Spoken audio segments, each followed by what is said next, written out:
عذاب ٹال دے. لیکن جب وہ غیرت فرمائے تو خلیل اللہ کو بھی روک دیا جاتا ہے. آپ دعا نہیں کرنا. آپ کہاں ہو؟ آپ کہاں ہو؟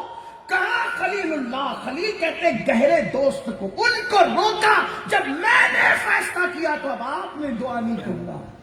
دیکھا آپ نے؟ یہ اللہ کی غیرت ہے. اس کی غیرت کو چیلنج مت کرو ورنہ تباہ ہو جاؤ گے. پھر اللہ نے کہا آپ اپنی فیملی سے کہہ دے کہ کوئی ان سے ہمدردی نہیں کرے گا. جب میں ان پہ پتھر برساؤں گا نا ان سے کوئی ہمدردی نہیں کرے گا. نکل جاؤ پوری بستی سے. حضرت لوط علیہ السلام کی جو بیوی تھی, اب قوم کی محبت کس کے دل میں نہیں ہوتی؟ برادری کی محبت کس کے دل میں نہیں ہوتی؟ جب لوط علیہ السلام نکلے گھر والوں کو کہا بھائی کوئی پیچھے مڑ کے نہیں دیکھنا. جب پتھر برس رہے تھے, پتھر برستے تھے تو سر پہ پڑتے تھے اور چیرتے ہوئے پاخانے کے مقام سے نکل جاتے تھے. جب ان پر یہ عذاب آیا نا تو لوط علیہ السلام کی بیوی ان کے کسی گناہ میں شریک نہیں تھی. نہ ان کی بدی میں, نہ تالی میں, نہ سیٹی میں, نہ وہ دوسری چوتھی عمل میں. ان چاروں میں سے وہ کوئی جرم نہیں کرتی تھی لوط علیہ السلام کے گھر میں. توجہ کرنا میرے بھائی, جو تو کہتا ہے نا اللہ کریم ہے, اللہ کا بے شک اللہ کریم ہے, لیکن وہ غیور بھی ہے, وہ غیرت والا بھی ہے. جب لوط علیہ السلام کی بیوی نے ٹھار ٹھار ٹھار ٹھار پتھروں کے برسنے کی آواز سنی تو پیچھے مڑ کے کہا ہائے میری قوم. کن کو کہا؟ ان پاپیوں کو, ان مجرموں کو جو پاپ اور بدی کرتے تھے. پیچھے مڑ کے کہا ہائے میری قوم. وہ اس گناہ میں شریک نہ تھی, لیکن جو پتھر ان پہ برس رہے تھے جب ان کی ہمدردی کی اس عورت نے, اللہ نے وہی پتھر اس پہ بھی برسا کے اس کو بھی ہلاک کر دیا.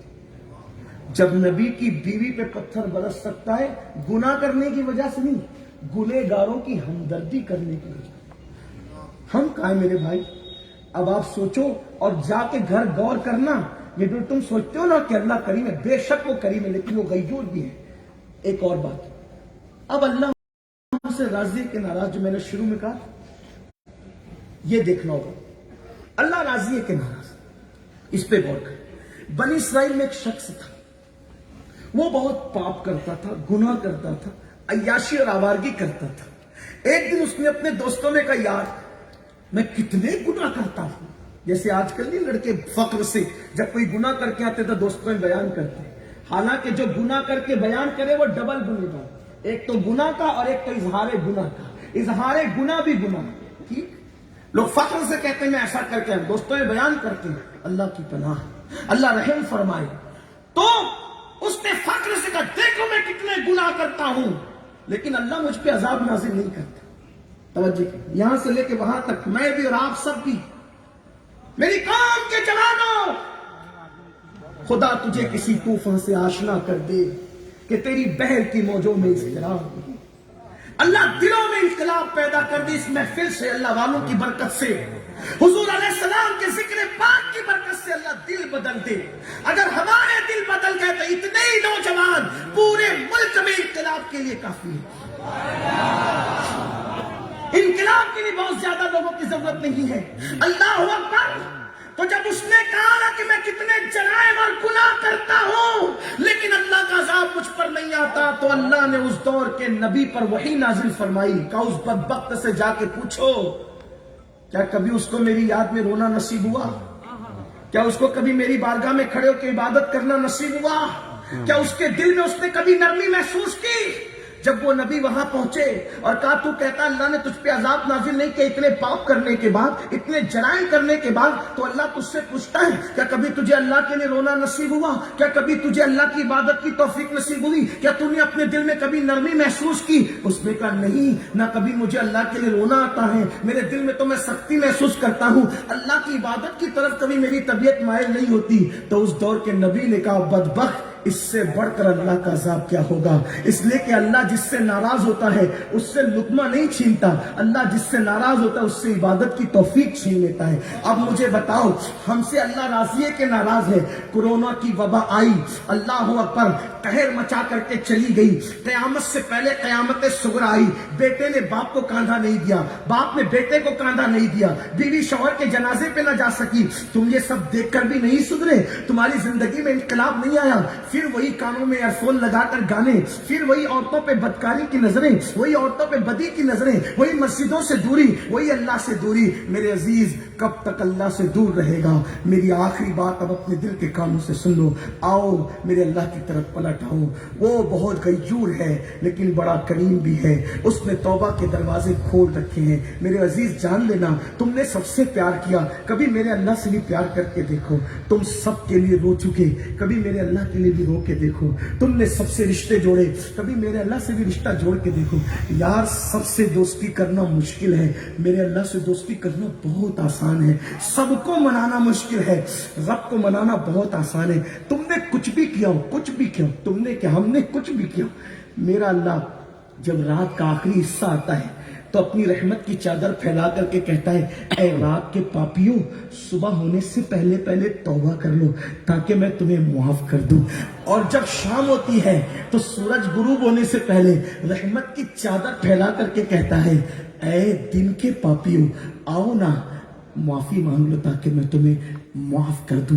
آؤ معافی مانگ لو۔ کتنا قریب ہے نا، خود کہتا ہے معافی مانگ تاکہ میں تجھے معاف کروں۔ میرا اللہ اگر کوئی ہزاروں سال پاپ اور گناہ کرے اور ایک ہی بار توبہ کر لے تو میرا اللہ اس کو معاف کر دیتا ہے، اللہ اس کی مغفرت کر دیتا ہے۔ آؤ میرے بھائیوں، آج سے پہلے کچھ ہوا اپنے اللہ کو منا لے، توبہ کر لے۔ میں ہر محفل میں اپنے جوانوں سے کہتا ہوں، آؤ اللہ سے صلح کر لو، اللہ سے رشتہ جوڑ لو، اللہ کے قریب آؤ۔ ہے کوئی ایسا؟ میرا اللہ کہتا ہے جب میرا بندہ میری طرف چل کر آتا ہے، ذرا اس کی لذت نے حدیث کے ظاہری معنی کی، کہتے ہیں جب میرا اللہ فرماتا ہے جب میرا بندہ میری طرف چل کر آتا ہے تو میں اس کی طرف دوڑ کر جاتا ہوں۔ اور ہمارے محتاطین علماء اس کو یوں بیان کرتے ہیں، جب میرا کوئی بندہ میری طرف چل کر آتا ہے تو میری رحمت اس کی طرف دوڑ کر جاتی ہے۔ آؤ اپنے اللہ سے اپنے رشتے کو مضبوط کر لو، روٹے ہوئے رب کو منا لو، اس کی بارگاہ میں سوگات پیش کرو۔ ام المومنین سیدہ عائشہ نے پوچھا، آقا نیکوں کے لیے تو آپ نے فرمایا نا کہ بہت سارے نیک بے حساب جنت میں جائیں گے، کوئی ایسا گنہگار بھی ہے جو بے حساب جنت میں جائے؟ اما عائشہ پہ اللہ رحمت فرمائے، کتنا اچھا سوال کیا، اپنے لیے کتنا اچھا سوال۔ ماں ہو تو ایسی ہے، ہماری ماں کی عظمتیں جس کے قدموں پہ قربان۔ آقا بہت سارے نیکوں کے بارے میں کہا وہ بے حساب جائے گا، وہ بے حساب، کوئی گنہگار بھی بے حساب جنت میں جائے گا؟ کوئی گنہگار بھی بے حساب جنت میں جائے گا؟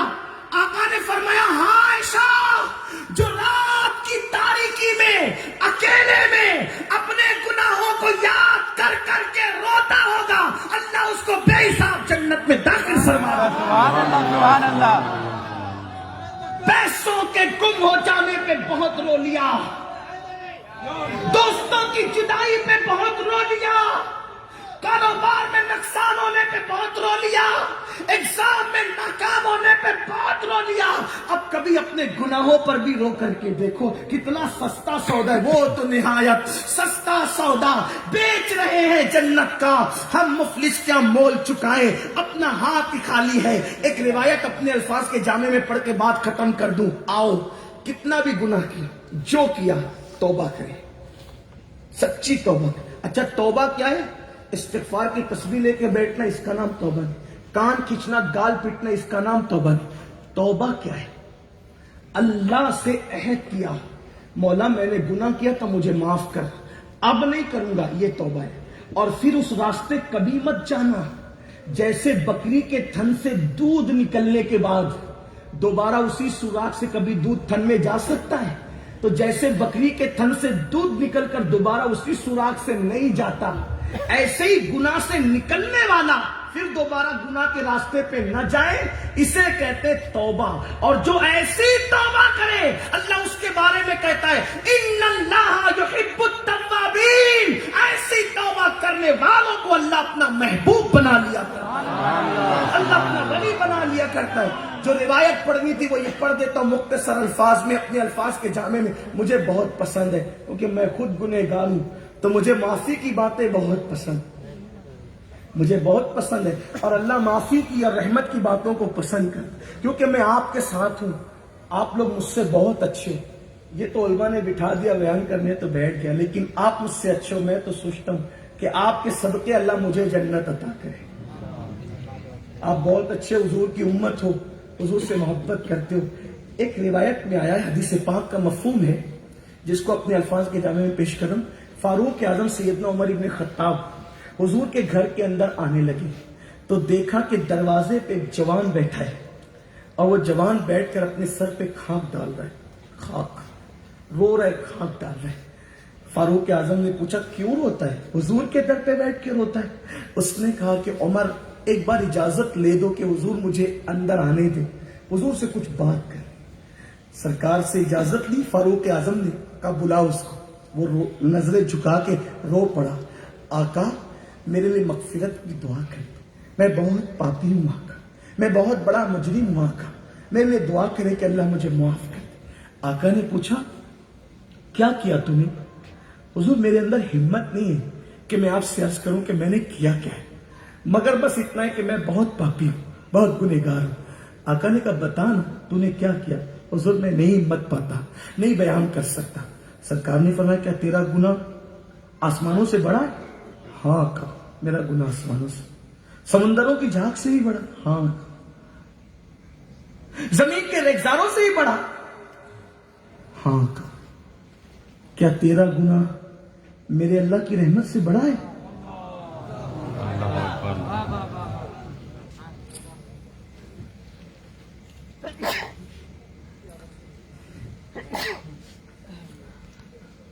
اس نے کہا نہیں آقا, میرا گناہ اللہ کی رحمت سے بڑا ہے. اللہ کی رحمت بہت وسیع ہے, میرا گناہ اللہ کی رحمت سے بڑا نہ تھا نہ ہے نہ ہو سکتا. میرے آقا نے خود ہی پڑھایا تھا سبقت رحمتی اللہ غضبی. اللہ فرماتا ہے میری رحمت میرے غضب پر سبقت لے گئی. تو پھر سرکار نے کہا بولنا کیا ہے؟ اس میں حکمت یہ تھی کہ میرے اور آپ جیسے گنہگاروں کو پتا چل جائے کہ کتنے بڑے بڑے گنہگار توبہ کرتے اور کیا کیا بن جاتے ہیں نا. پوچھا بتا نا تو نے کیا کیا ہے؟ اس نے اس کی آقا میں کفن چور ہوں, میں کفن چور, اور میں نے 1000 لوگوں کے کفن چرائے زندگی میں, لیکن جب 1000واں کفن چرانے میں قبرستان پہنچا تو چونکہ بہت مالدار گھرانے کی لڑکی تھی, جب میں کفن چرانے گیا 1000واں کفن, تو میں نے جیسے ہی مٹی ہٹائی اور میں قبر میں اترا کفن چرانے کے لیے, تو چونکہ چاند کی دودھیا روشنی قبرستان کے سناٹے میں قبر کے اندر تک آ رہی تھی, جیسی میں نے کفن چرایا. اس دور میں لوگ کفن چراتے تھے کیونکہ کپڑے ہاتھ سے بنے جاتے, کپڑوں کا بہت شارٹیج ہوتا تھا, بہت قلت ہوتی تھی, تو کپڑے ہاتھ سے بنتے تھے لوگ. کفن بھی چوری کر کر کے لوگ بیچتے تھے. آج تو شاید ایسا گناہ دنیا میں نہیں رہا ہوگا کیونکہ مشینوں میں کپڑے بنتے ہیں اور بہت بنتے ہیں. غریبوں اور فقیروں کے گھر میں بھی تجوریاں بھری ہوتی ہیں کپڑوں کی, اب کون کفن چرائے گا. لیکن بہرحال تو اس نے کہا کہ آقا جب میں کفن ادھیڑ رہا تھا اس کے جسم سے, اور کفن لے کے جب میں جانے لگا تو اس کے وجود پہ چاند کی دودھیا روشنی جب پڑی تو وہ نوجوان لڑکی مجھے بہت خوبصورت لگی, اور میں نے اس کو قبر سے نکالا, اور قبر سے نکال کے قبرستان کے اندر اس مردہ لڑکی کے ساتھ میں نے بدکاری کی. اللہ اکبر. نسأل اللہ العفو والعافیہ. اللہ کی خفیہ تدبیر سے اللہ کی پناہ. قبرستان میں مردہ لڑکی کے ساتھ بدی. جب میں بدی کر چکا, بدکاری کر چکا, وہ لڑکی زندہ ہو گئی, اٹھ کے کھڑی ہو گئی, اور اس نے کہا اللہ تجھے ہلاک کرے, برباد کرے, تباہ کرے, اللہ تجھے کہیں پناہ نہ دے, تجھے معاف نہ کرے. تو نے مجھے ناپاک کر دیا, گندا کر دیا, کیا منہ لے کر ان مردوں کے درمیان میں رہوں گی. میں بھاگا, کفن چھوڑ کے میں بھاگا, قبر چھوڑ کے بھاگا. حضور اب مجھے کہیں چین نہیں ملتا, اب مجھے کہیں سکون نہیں. بستر پہ لیٹتا ہوں تو اس کی صدائے بازگشت میرے کانوں کو تڑپاتی ہے, میرے دل کو تڑپاتی ہے, مجھے بے چین کرتی ہے. میری قوم کے جوانوں, کوئی غلطی ایسی نہ کرنا, کوئی گناہ کو چھوٹا سمجھ کے مت کرنا, کیونکہ ٹھوکر پہاڑوں سے نہیں چھوٹے چھوٹے پتھروں سے لگا کرتی ہے. اس لیے کبھی چھوٹا سمجھ کے کوئی گناہ نہیں کرنا, پتہ نہیں اللہ ناراض کس پر ہو جائے.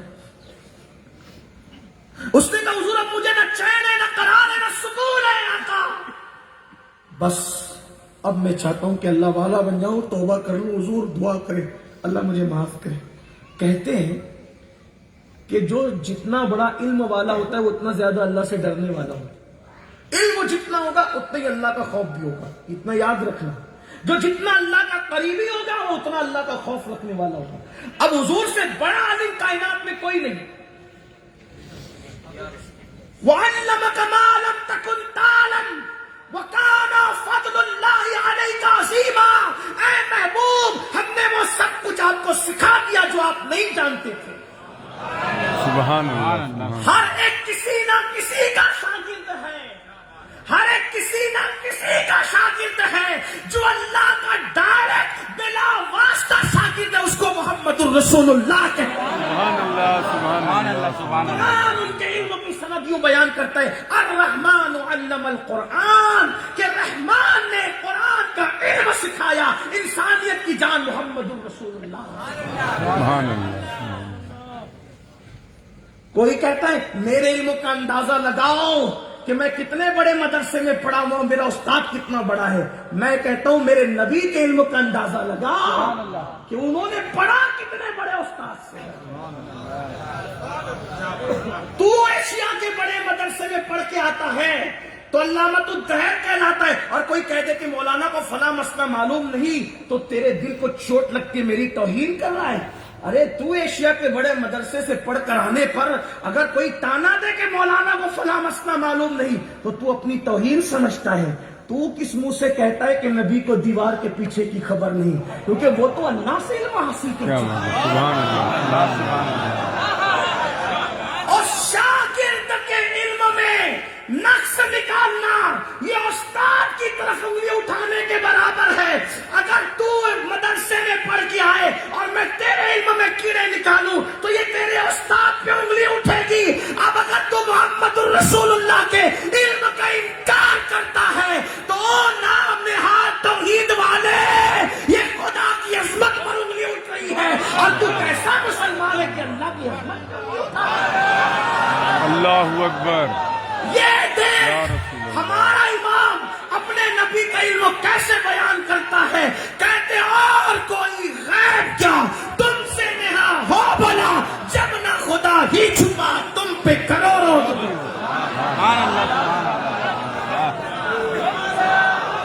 اللہ اکبر. یا رسول اللہ, مرحبا مرحبا مرحبا. کوئی بندہ کہتا ہے ارے تیرے استاد نے اتنی کمی کی کہ تجھے یہ بھی نہیں سکھایا, یہ بھی نہیں سکھایا. واللہ میرا رب فرما رہا ہے الرحمن علم القرآن, رحمان نے سکھایا. یہ نہیں کہا اللہ نے سکھایا, یہ نہیں کہا قہار نے سکھایا, یہ نہیں کہا جبار نے سکھایا. کیا کہا؟ رحمان نے سکھایا. رحمان کا کیوں آیا تذکرہ؟ کیوں؟ رحمان کا مطلب ہی ہوتا ہے بے نہایت مہربان. اس کی مہربانی کی کوئی نہایت نہیں, رحمان اس کو کہتے ہیں. اس لیے کوئی رحمان نہیں ہو سکتا, بلکہ اگر کسی عبد الرحمان کو بھی رحمان کہو تو علماء فرماتے حرام ہے. ٹھیک, بندوں میں کوئی رحمان نہیں, رحمان صرف اس کی صفت ہے. مطلب کتنا نہایت, کتنا بے مہربان ہے, کافر کو بھی روٹی دیتا ہے. رحمان ہے. جب صفت رحمانی پہ آئے تو کافر کو بھی, توجہ کرنا, کافر کو بھی روٹی دیتا ہے. جب صفت رحمانی کا اظہار کرے تو شیطان کہتا ہے مجھے قیامت تک زندگی دے دیتا ہے. توحید ہم سے بھی تو ذرا سنو نا. آپ کہتے ہیں توحید تو ہم بیان کرتے, سنی کا بیان کرتے. میں کہا ذرا ہم سے بھی توحید سنو نا. سبحان اللہ. سبحان اللہ. ہم سے زیادہ توحید کون بیان کرے گا؟ ہم تو بزرگوں کی قبروں پہ چادر بھی چڑھاتے تو کلمہ پڑھ کے چڑھاتے. ہم ہر کام درود پڑھ کے کرتے ہیں, لیکن ولی کی قبر پہ چادر اور سندل پیش کرتے تو صوفیہ کا طریقہ ہے لا الہ الا اللہ, لا الہ الا اللہ, لا الہ. یہ لا الہ الا اللہ پڑھ کے کیوں چادر چڑھاتے پتہ ہے؟ اس لیے کہ وہ بتاتے ہیں کہ یہ بندہ اسی لیے اس پہ چادر چڑھ رہی, اللہ پہ تو چڑھ ہی نہیں سکتی.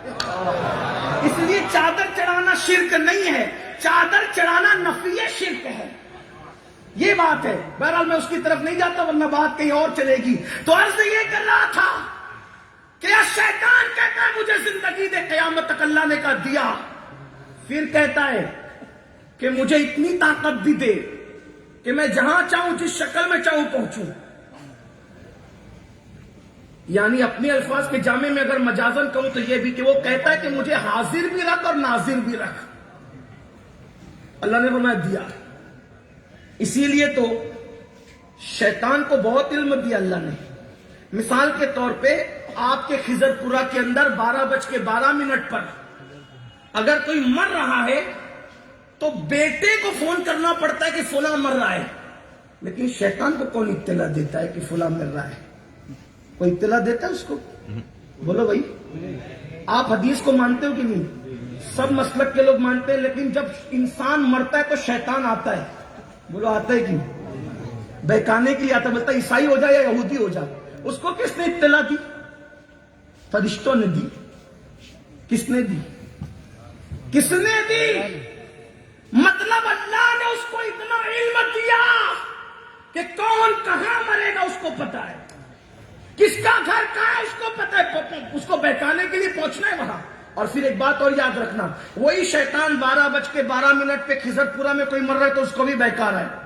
وہی شیطان اسی وقت اسی دن 12:12 پہ مالیگاؤں میں کوئی مر رہا ہے تو اس کو بھی بہکا رہا ہے۔ وہی شیطان ممبئی میں 12:12 پہ کوئی مر رہا ہے تو اس کو بھی بہکا رہا ہے۔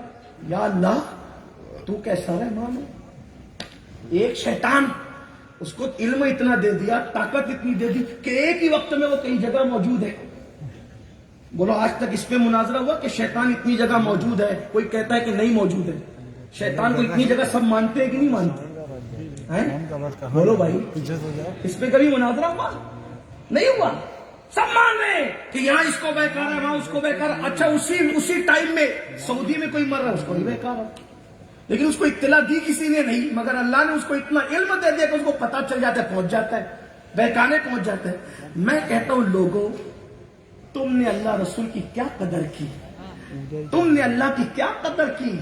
کون سی توحید کی بات کرتے ہو نادان؟ جب میرا رحمان مردود کو اتنا دیتا ہے تو محبوب کو اس نے کتنا عطا کیا؟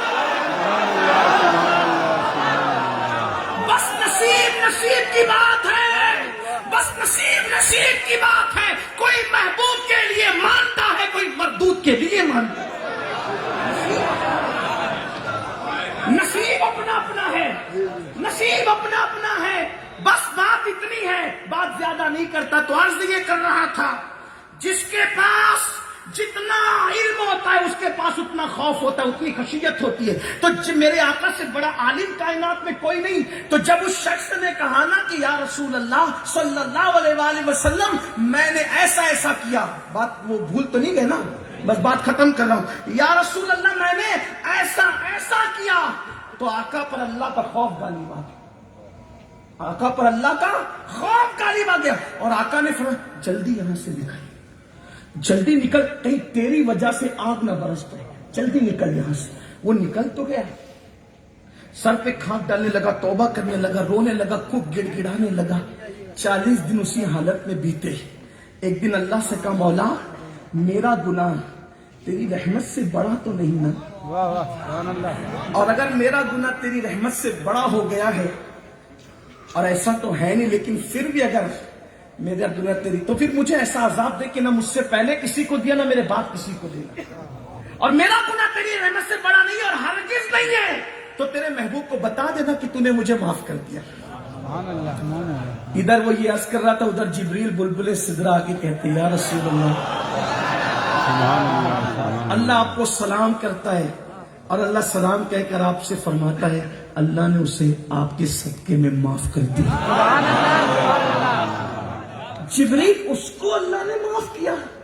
ہاں آقا، اور صرف اسی کو معاف نہیں کیا بلکہ اللہ نے وعدہ کیا کہ محبوب کا کوئی امتی اس سے بڑا بھی گنہگار ہوگا اور وہ توبہ کرے سچے دل سے تو اللہ اس کو بھی معاف کرے۔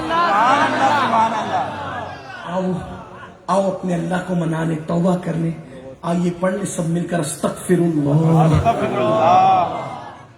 لیکن وعدے کے ساتھ پڑھو گے نا, پھر تو کل سے گناہ کی راہ پہ نہیں جاؤ گے نا. پڑھو استغفراللہ ربی من کل ذنب واتوب الیہ لا الہ الا اللہ محمد رسول اللہ. میں گزارش کرتا ہوں کہ مجھے روم تک پہنچنا ہے, کوئی میرے پیچھے نہ آئے کیونکہ حضرت جانے والے ہیں اور وہ پھر 2 مہینے کے بعد میری ملاقات ہوگی. اس لیے آپ لوگ صلاۃ السلام پڑھیں, دعا میں شریک ہوں. کوئی پیچھے دوڑ کے نہ آئے, صلاۃ السلام کا اہتمام کریں, کھڑے ہو جائیں.